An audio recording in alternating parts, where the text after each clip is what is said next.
Bonjour et bienvenue dans cette vidéo.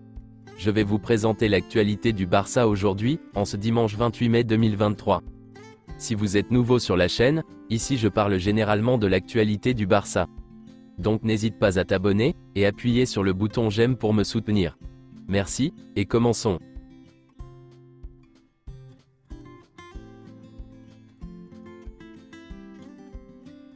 Aujourd'hui le Barça joue contre Majorque, et Xavi a donc fait quelques déclarations en conférence de presse d'avant-match. Ces derniers jours, il n'a pas été facile de trouver de la motivation après avoir remporté la Liga, mais aujourd'hui, nous devrons dire au revoir au Spotify Camp Nou, qui a connu de nombreuses années d'histoire, et faire nos adieux à Sergio Busquets et Jordi Alba. C'est une motivation supplémentaire. Nous voulons faire d'excellents adieux, et j'espère que nous pourrons offrir notre meilleure version. Vendredi, j'ai pensé que ce serait un adieu émotionnel et un peu triste. Le Spotify Camp Nou a été comme ma maison. Tout est fait pour une bonne cause, pour améliorer le Spotify Camp Nou. C'est positif, mais aujourd'hui ce sera triste. Comment est-ce que je gère les adieux? Il est difficile de gérer des amis, des personnes avec lesquelles j'ai partagé beaucoup de choses. Il est difficile de définir ce que sont l'amitié et le professionnalisme. Cela m'est arrivé avec Piqué et Dani Alves, et maintenant avec Busquets et Alba. La position de l'entraîneur est au-dessus de tout. Je donne la priorité au club. Ce n'est pas une décision personnelle, c'est une décision de groupe. Nous étions très à l'aise au Spotify Camp Nou, et nous devons maintenant déménager. Ce ne sera pas une année facile, mais les gens avec l'enthousiasme qu'ils ont, vont déménager à Montjuïc. Nous avons besoin des supporters. Nous voulons terminer avec de bonnes sensations, nous avons subi 2 défaites consécutives, et nous aimons gagner. J'espère que Robert Lewandowski pourra prendre le Pichichi, et que Ter Stegen sera le gardien avec le moins de buts encaissés, et qui a le record de clean sheets. Il n'y a pas de problème avec Koundé. J'ai parlé avec lui, et il n'y a pas de problème. Nous avons eu une très bonne conversation. C'est une pièce maîtresse, il nous a apporté la sécurité en tant que défenseur latéral et central. Nous communiquons avec l'équipe nationale, et j'ai une très bonne relation avec l'entraîneur. Pedri a besoin de ce repos. Il a été contraint à de nombreuses reprises avec l'équipe, et il est temps de se reposer. Les transferts? Cette année, une nouvelle étape a déjà commencé. Je n'ai pas le sentiment d'un changement de génération. Cela a été une évolution naturelle. Avec Baldé, Jordi Alba a moins joué, et sans Busquets, nous avons besoin d'une grande recrue sur ce marché. Ceux qui ont été importants cette saison continueront à l'être. À gauche, nous avons Baldé et Marcos Alonso. Il n'y a rien à renforcer. L'avenir d'Ansu Fati?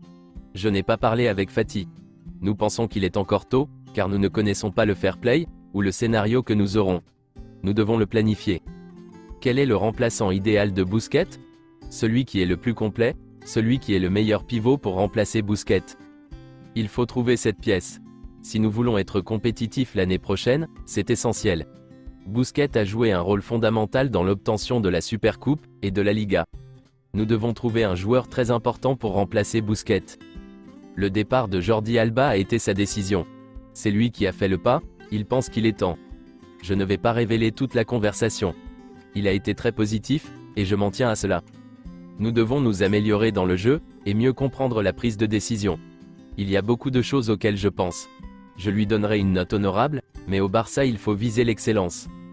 La technologie sur la ligne de but? Nous avons vu cette semaine que cela ne suffit pas. La Liga doit rechercher l'excellence, et s'il existe un outil qui la rend plus claire, il faut l'utiliser.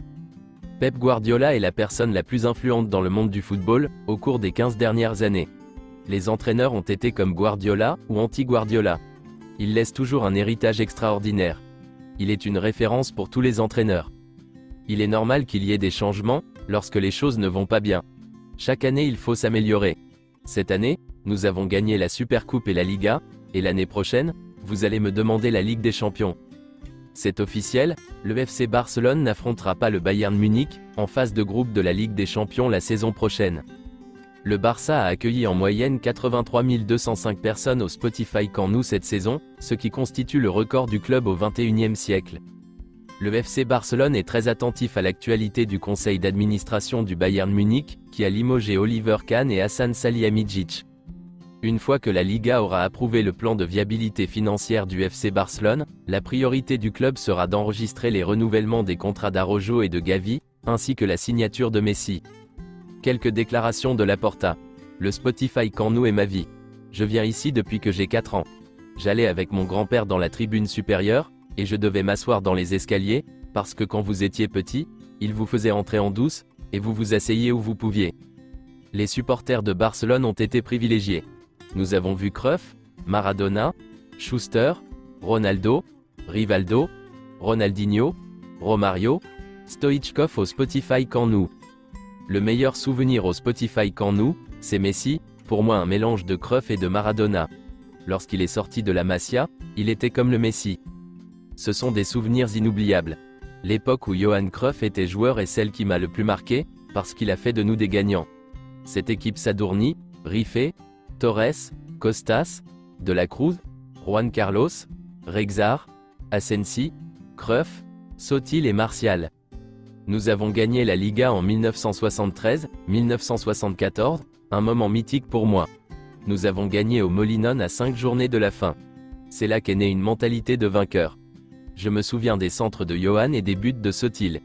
Sotil me surprenait parce qu'il était un buteur. Les centres de Cruyff avec l'extérieur et le but de Sotil. Puis Johan Neskens est arrivé, qui a également fait sensation et était très apprécié, avec ses bracelets blancs et ses pénaltys, qu'il tirait très bien et qui étaient la garantie d'un but. Le FC Barcelone a déjà proposé à Ousmane Dembélé de renouveler son contrat jusqu'en 2027.